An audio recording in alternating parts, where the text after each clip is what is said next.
एक रामपुर नामक गांव में एक गरीब आदमी रमेश अपनी बेटी परी और पत्नी मंजू के साथ रहता था। रमेश एक मेहनती मजदूर था, लेकिन वो बहुत गरीब था। उसके पास पैसे नहीं थे। आज उसकी चिंता और भी बढ़ गई थी, क्योंकि आज उसका जन्मदिन था। और परी ने खुशी खुशी कहा, पापा, आज हम आपका जन्मदिन मनाएंगे।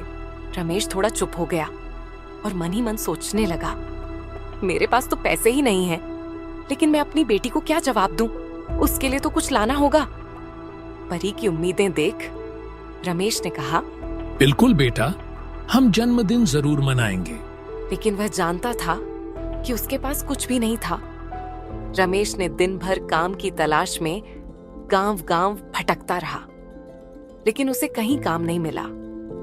तब एक जगह वह सेठ नाम के व्यापारी से मिला, जो आलू की बोरियां ट्रक में रख रहा था।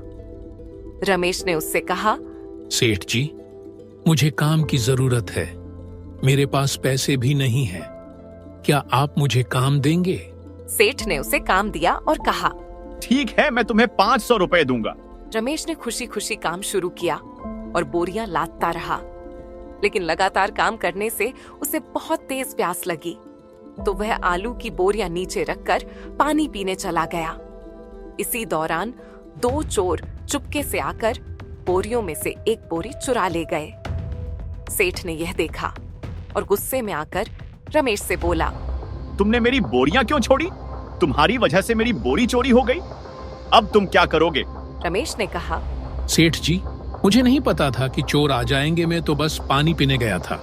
सेठ ने गुस्से में कहा, तुम्हारी गलती है। तुम इतने लापरवाह कैसे हो सकते हो? अब तुम्हारे पैसे कम होंगे। सेठ ने रमेश को सिर्फ 100 रुपए दिए। रमेश दुखी होकर घर लौटने लगा, सोचते हुए, अब घर कैसे जाऊं? परी को क्या बताऊं? ऐसे सोचते सोचते वो घर पहुंचता है। दूसरी तरफ उसकी बेटी परी और पत्नी मंजू ने मिलकर कुछ पैसे जमा करके एक छोटा सा केक लाया था। परी खुशी से बोली, पापा, हम आपका जन्मदिन मनाएंगे। ये देखकर रमेश की आंखों में आंसू आ गए, लेकिन वह आंसू खुशी के थे। उसने अपनी बेटी को गले लगाते हुए कहा, तुम दोनों ही मेरी सबसे बड़ी खुशी हो। इससे ज्यादा मेरे को और कुछ नहीं चाहिए।